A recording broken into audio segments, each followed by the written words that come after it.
जय श्री गणेशाय नमः. अविघ्नमस्तु. आई कुलस्वामिनी माते की जय. जय श्री गुरुदत्त श्री स्वामी समर्थ महाराज की जय. निशंक होई रे मना, निर्भय होई रे मना. प्रचंड स्वामी बळ पाठीशी, नित्य आहे रे मना, नित्य आहे रे मना. श्री स्वामी समर्थ महाराज. आजपासून आपण गुरुचरित्र कथामृतचे पारायण सुरू करत आहोत. तर हे पारायण सगळ्यांनी आजपासून ऐकावे ही नम्र विनंती. सादर करत आहेत सोनलताई. श्री स्वामी समर्थ. नमस्कार स्वामी भक्त हो. श्री स्वामी समर्थ. जय जय स्वामी समर्थ. अवधूत चिंतन श्री गुरुदेव दत्त. आपण ऐकत आहोत गुरुचरित्र कथा अमृतसार, अध्याय 46. भक्तांसाठी 8 रूपे. नामधारक सिद्धमुनींना म्हणाला, पुढे काय झाले ती कथा मला सविस्तर सांगा. सिद्धमुनी म्हणाले, नामधारका, तू खरोखर मोठा भाग्यवान आहेस. तुझी ही गुरुचरित्र ऐकण्याची तीव्र इच्छा पाहून मला संतोष होतो आहे. या गुरुचरित्र श्रवणाने तुला पुत्रपौत्र होतील. तुला सर्व प्रकारचे ऐश्वर्य लाभेल. आता तुला पुढची कथा सांगतो. ती श्रवण केली असता महापापीसुद्धा पावन होईल. श्री गुरु गाणगापुरात असताना एक गमतीदार गोष्ट झाली. एकदा दिवाळीचा सण आला. श्री गुरूंचे 7 शिष्य श्री गुरूंच्याकडे आले. या मंगलदिनी श्री गुरूंचे चरण आपल्या घराला लागावेत असे प्रत्येकाला वाटत होते. या दिवाळीच्या दिवशी श्री गुरूंनी आपल्या घरी यावे असे प्रत्येकाला वाटत होते. तशी त्यांनी श्री गुरूंना विनंती केली. श्री गुरूंना त्यांचे मन मोडवेना. तेव्हा ते शिष्यांना म्हणाले, तुम्ही सगळेच माझे प्रिय शिष्य आहात. तेव्हा आता मी एकाच दिवशी तुम्हा सर्वांच्या घरी कसा येणार? तेव्हा मी कुणाच्या घरी येऊ ते आपण सर्वांनी मिळून आपापसात ठरवा व मला सांगा. श्री गुरूंनी आपल्याच घरी यावे असे त्या 7ही शिष्यांना वाटत होते. त्यावरूनच त्यांचे भांडण सुरू झाले. त्यांचे काही केल्या एकमत होईना. मग श्री गुरूंनी युक्ती केली. त्यांनी एकेका शिष्याला बाजूला बोलाविले व त्याला सांगितले की मी तुझ्याकडे येईन, पण हे कोणाला सांगू नकोस. आता तू शांतपणे आपल्या घरी जा. अशा रीतीने प्रत्येकाची समजूत काढून सर्वांना त्यांनी वाटेला लावले. त्यामुळे श्री गुरु फक्त आपल्याच घरी येणार आहेत म्हणून सर्वांना आनंद झाला. ते सर्वजण आपापल्या गावी गेले. दिवाळीला श्री गुरु बाहेरगावी आपल्या शिष्यांकडे जाणार आहेत ही बातमी मठातील भक्तांना समजली. तेव्हा ते श्री गुरूंना म्हणाले, स्वामी, दिवाळीसारख्या पवित्र दिवशी तुम्ही बाहेरगावी शिष्याकडे जाणार, मग आम्ही कोणाचे दर्शन घ्यायचे? तुम्ही दिवाळीत आम्हाला सोडून कोठेही जाऊ नये.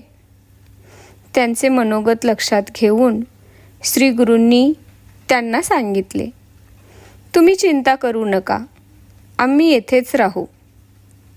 ते ऐकून सर्वांना समाधान वाटले. दिवाळीच्या दिवशी श्री गुरूंनी मंगल स्नान केले आणि आपल्या योग सामर्थ्याने 7 रूपे घेतली व एकेका रूपाने ते विविध गावी राहणाऱ्या आपल्या 7ही शिष्यांच्या घरी गेले. त्या सर्वांकडून त्यांनी पूजा सेवा घेतली आणि ते मठातही राहिले. कार्तिकी पौर्णिमेला दीपाराधना करण्यासाठी श्री गुरूंचे ते 7ही शिष्य गाणगापूरला मठामध्ये आले. त्यावेळी प्रत्येकजण सांगू लागला, दिवाळीला श्री गुरु फक्त आपल्याच घरी आले होते आणि आपण दिलेली वस्त्रे श्री गुरूंच्याकडे असलेल्याचे तो दाखवू लागला. हे ऐकून सर्व शिष्य मोठ्या संभ्रमात पडले. पण गाणगापुरातील लोक म्हणाले, श्री गुरु तुमच्यापैकी कोणाकडेच आले नव्हते. ते मठातच होते आणि त्यांनी आमच्याबरोबर दिवाळी साजरी केली. हे सारे ऐकून सर्वांनाच खूप आश्चर्य वाटले. श्री गुरु साक्षात परमेश्वर आहेत, त्रयमूर्तीचा अवतार आहेत. त्यांनी भक्तांसाठी 8 रूपे घेतली. हे रहस्य उघड होताच सर्वांनी श्री गुरूंचा जय जयकार केला.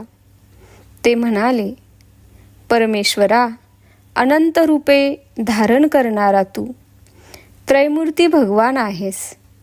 तुझे सामर्थ्य आम्हाला कसे बरे कळणार. त्यावेळी सर्वांनी श्री गुरूंची स्तुती केली. दीपाराधना करून समाराधना केली. ही कथा सांगून सिद्धयोगी नामधारकाला म्हणाले, श्री गुरूंचे महात्म्य हे असे आहे. या प्रसंगाने श्री गुरु नृसिंह सरस्वतींची ख्याती सर्वत्र झाली. ग्रंथकार सरस्वती गंगाधर सांगतात, सज्जन हो, तुम्ही श्री गुरूंची आराधना करा. तुमच्या मनातील सर्व इच्छा पूर्ण होतील. आम्ही याचा अनुभव घेतला आहे. जे मूर्ख असतात त्यांना श्री गुरुसेवा करण्याची लाज वाटते. जे ज्ञानी असतात ते श्री गुरूंचे नामामृत प्राशन करतात. श्री गुरु हेच त्रयमूर्ती आहेत. हा संसार सागर तरुण जाण्यास श्री गुरु हा एकच आधार आहे. अशा रीतीने श्री गुरु चरित्र अमृतातील भक्तांसाठी 8 रूपे नावाचा अध्याय 46वा समाप्त. श्री गुरु दत्तात्रेयार्पणमस्तु. आध्यात्मिक रहस्य. या अध्यायात श्री गुरु गाणगापुरात असताना 7 भक्तांच्या वेगवेगळ्या 7 गावी जाऊन दिवाळीसाठी भिक्षानिमित्ताने 7 रूपे घेतात आणि गाणगापुरातील लोकांचे मन मोडू नये म्हणून 8व्या रूपाने ते तेथेही राहतात व अशा तऱ्हेने सर्वांची मने ते राखतात, जपतात, अशी ही कथा आहे. अनेक रूपे घेणे ही एक सिद्धी आहे व अनेक पूर्ण सिद्धांच्या चरित्रात या अशा गोष्टी आढळतात. एकूण 18 सिद्धींचे वर्णन श्रीमद भागवतात एकादश स्कंद अध्याय 15 मध्ये दिले आहे. त्यात मुख्य 8 सिद्धी व 10 उपसिद्धी दिल्या असून कामरूपम या सिद्धीने हवी तशी व हवी तितकी रूपे एकाच वेळी धारण करता येतात असे म्हटले आहे. त्यात मनोजव आणि कामरूप या सिद्धी कोणत्या योगाने प्राप्त होतात ते सांगितले आहे.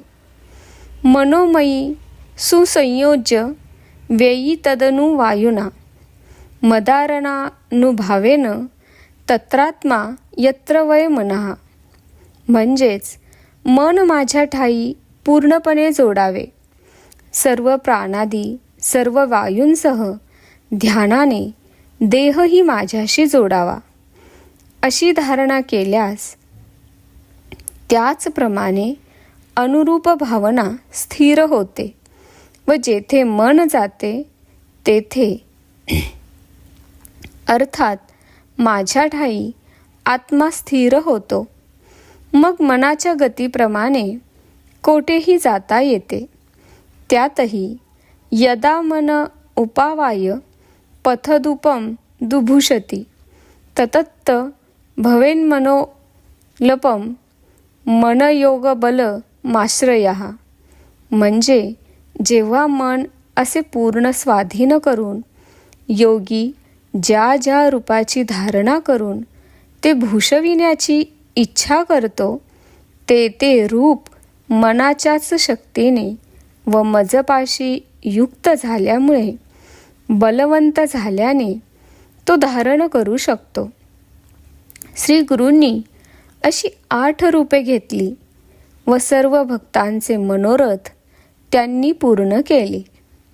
नारदाला श्रीकृष्णाने द्वारकेत प्रत्येक कृष्ण पत्नीच्या घरी वेगवेगळ्या कार्यात मग्न असणारी आपली 1000 रूपे दाखविली असा उल्लेख भागवतात दशमस्कंध अध्याय 69 मध्ये सविस्तर दिलेला आहे.